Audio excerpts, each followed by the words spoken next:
ఆకాశవాణి ప్రాంతీయ వార్తలు చదువుతున్నది కేసుమా. ముఖ్యాంశాలు: రెండో విడత పార్లమెంట్ బడ్జెట్ సమావేశాలు ఈ రోజు నుంచి ప్రారంభం కానున్నాయి. రైతన్నలకు ఇస్తున్న ప్రాధాన్యతను నేతన్నలకు కూడా ఇస్తున్నామని తెలంగాణ ముఖ్యమంత్రి రేవంత్ రెడ్డి తెలిపారు. పేద ప్రజలకు ముఖ్యమంత్రి సహాయ నిధి ఎంతగానో ఉపయోగపడుతుందని ఆంధ్రప్రదేశ్ గృహ నిర్మాణ శాఖ మంత్రి కొలుసు పార్థసారథి అన్నారు. తెలంగాణలో అంతర్జాతీయ ప్రమాణాలతో యంగ్ ఇండియా గురుకుల పాఠశాలలు ఏర్పాటు చేయబోతున్నట్లు ఉప ముఖ్యమంత్రి భట్టి విక్రమార్క వెల్లడించారు. న్యూజిలాండ్తో జరిగిన ఛాంపియన్స్ ట్రోఫీ ఫైనల్లో భారత క్రికెట్ జట్టు 4 వికెట్ల తేడాతో ఘన విజయం సాధించింది.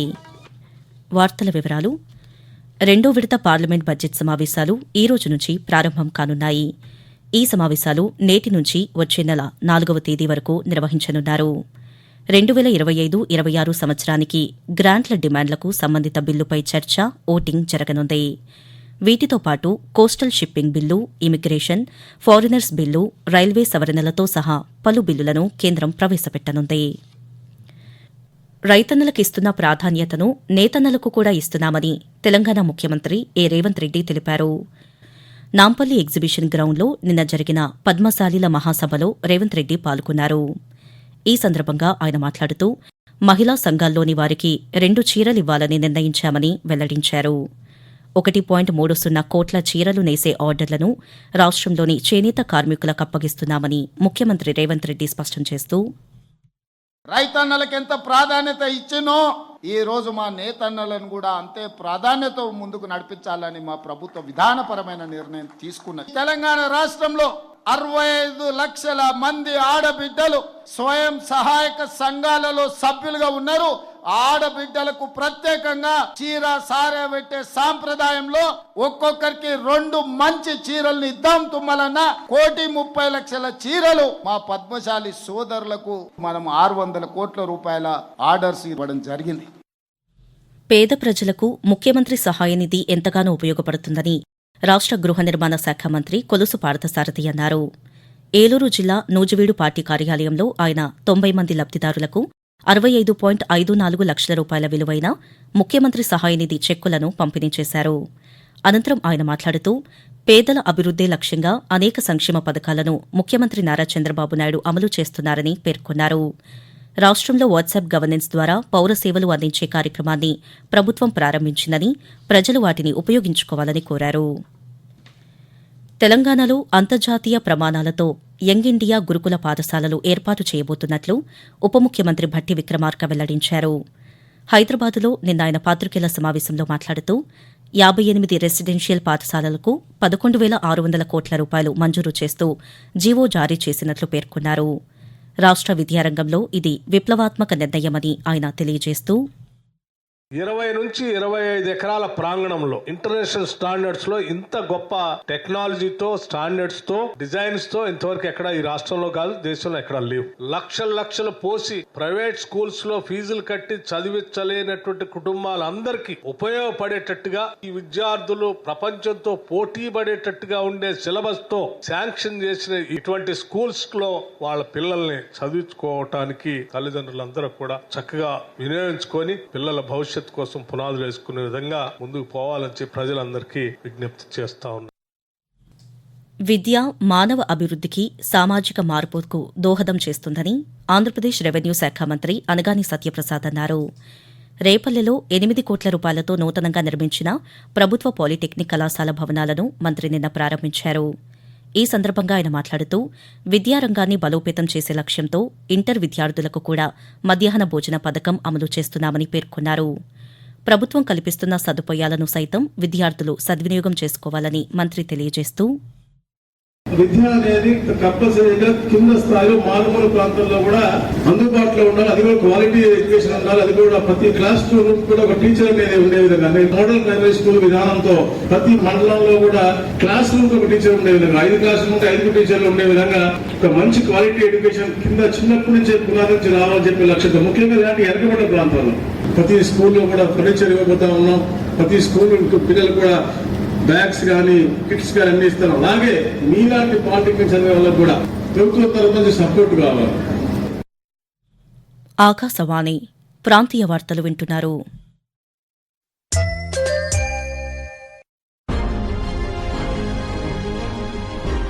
దేశాన్ని అంతర్జాతీయ వినోదరంగ కేంద్రంగా మార్చాలన్న సంకల్పంతో యువతలో సృజనాత్మకతను వెలికితీయాలన్న ఉద్దేశంతో ప్రధానమంత్రి నరేంద్ర మోదీ ఆశయాలతో రూపొందించిన world audio visual entertainment summit waves సదస్సు మే 1వ తేదీ నుండి ముంబై వేదికగా ప్రారంభం కానుంది.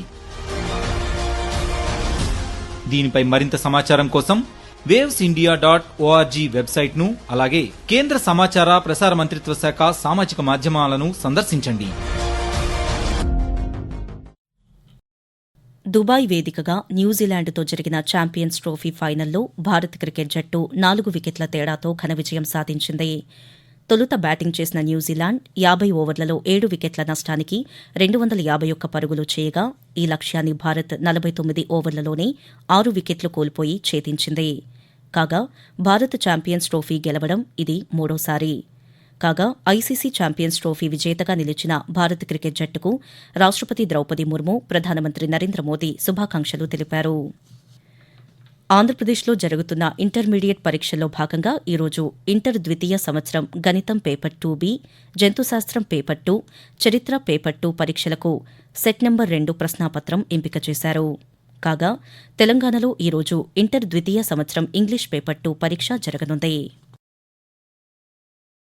గ్రామీణ యువత మాదక ద్రవ్యాలను వినియోగించకుండా పోలీస్ అధికారులు వారి కోసం అవగాహన కార్యక్రమాలు నిర్వహించాలని తెలంగాణ పంచాయతీరాజ్ గ్రామీణాభివృద్ది శాఖ మంత్రి దనసరి అనసూయ సీతక్క సూచించారు. ములుగు జిల్లా పోలీస్ కేంద్ర కార్యాలయంలోని సమావేశ మందిరాన్ని నిన్న మంత్రి ప్రారంభించారు. ఈ సందర్భంగా సీతక్క మాట్లాడుతూ శాంతి భద్రత విషయంలో రాజీ పడకుండా మరింత మెరుగైన సేవలు అందించాలని, సమావేశ మందిరం అందుబాటులోకి రావడంతో సమాచారం ఇచ్చిపుచ్చుకోవడం మరింత సులువవుతుందని పేర్కొన్నారు. ఆంధ్రప్రదేశ్ మానవ వనరుల అభివృద్ది శాఖ మంత్రి నారా లోకేష్, రెవెన్యూ శాఖ మంత్రి అనగాని సత్యప్రసాద్ ఈరోజు శ్రీ సత్యసాయి జిల్లాలో పర్యటించి వివిధ అభివృద్ది కార్యక్రమాల్లో పాల్గొననున్నట్లు జిల్లా కలెక్టర్ టీఎస్ చేతన్ ఒక ప్రకటనలో తెలిపారు. ఈ రోజు సాయంత్రం పుట్టపర్తి విమానాశ్రయం చేరుకుని రోడ్డు మార్గం ద్వారా కదిరి చేరుకుంటారని, శ్రీ కాద్రి నరసింహస్వామి బ్రహ్మోత్సవాల సందర్భంగా ప్రభుత్వం తరపున మంత్రులు పట్టు వస్త్రాలు సమర్పించి అనంతరం కళ్యాణ ఉత్సవంలో పాల్గొంటారని ప్రకటనలో పేర్కొన్నారు. తిరుమల తిరుపతి దేవస్థానం ఆస్థాన విద్వాంసుడు గరిమెల్ల బాలకృష్ణ ప్రసాద్ కన్నుమూశారు. తిరుపతిలోని తన స్వగృహంలో నిన్న తుదిశ్వాస విడిచారు. దాదాపు 1000కి పైగా అన్నమాచార్య సంకీర్తనలకు స్వరకల్పన చేసిన గరిమెల్ల ప్రముఖ సంగీత విద్వాంసుడిగా ప్రఖ్యాతిగాంచారు. సాంప్రదాయ కర్ణాటక, లలిత, జానపద సంగీతంలోనూ ఆయన ప్రసిద్ధులు. గరిమెల్ల మరణం పట్ల ఆంధ్రప్రదేశ్ ముఖ్యమంత్రి నారా చంద్రబాబు నాయుడు దిగ్భ్రాంతి వ్యక్తం చేశారు. తెలంగాణలో చేనేత కార్మికులకు 33 కోట్ల రూపాయలు రుణమాఫీ చేసేందుకు ప్రభుత్వం ఆదేశాలు జారీ చేసింది. ఈ పథకం ద్వారా చేనేత కార్మికులకు ₹1,00,000 వరకు ఉన్న రుణాలను ప్రభుత్వం మాఫీ చేయనుంది. 2017 ఏప్రిల్ 1 నుంచి 2024 మార్చి 31 వరకు ఉన్న రుణ బకాయిలను మాఫీ చేయనున్నట్లు ప్రభుత్వం ఉత్తర్వుల్లో పేర్కొంది. P4 survey, work from home సర్వేలను వేగవంతం చేయాలని పశ్చిమ గోదావరి జిల్లా కలెక్టర్ చెదలవాడ నాగరాణి అన్నారు. ఆకివీడులో నిర్వహిస్తున్న P4 సర్వేను నిన్న కలెక్టర్ తనిఖీ చేశారు. ఈ సందర్భంగా కలెక్టర్ మాట్లాడుతూ ఇంటి నుంచే పనిచేయడానికి ఆసక్తి ఉన్న చదువుకున్న యువతీ యువకులను గుర్తించేందుకు ఉద్దేశించిన వర్క్ ఫ్రం హోం సర్వేలో సేకరించాల్సిన అంశాలను వివరించారు. P4 సర్వేలో ఎటువంటి తప్పులు ఉండకూడదని అన్నారు. ఆకాశవాణి ప్రాంతీయ వార్తలు ముగించే ముందు ముఖ్యాంశాలు మరోసారి. 2వ విడత పార్లమెంట్ బడ్జెట్ సమావేశాలు ఈ రోజు నుంచి ప్రారంభం కానున్నాయి. రైతన్నలకు ఇస్తున్న ప్రాధాన్యతను నేతన్నలకు కూడా ఇస్తున్నామని తెలంగాణ ముఖ్యమంత్రి ఏ రేవంత్ రెడ్డి తెలిపారు. పేద ప్రజలకు ముఖ్యమంత్రి సహాయ నిధి ఎంతగానో ఉపయోగపడుతుందని ఆంధ్రప్రదేశ్ గృహ నిర్మాణ శాఖ మంత్రి కొలుసు పార్థసారథి అన్నారు.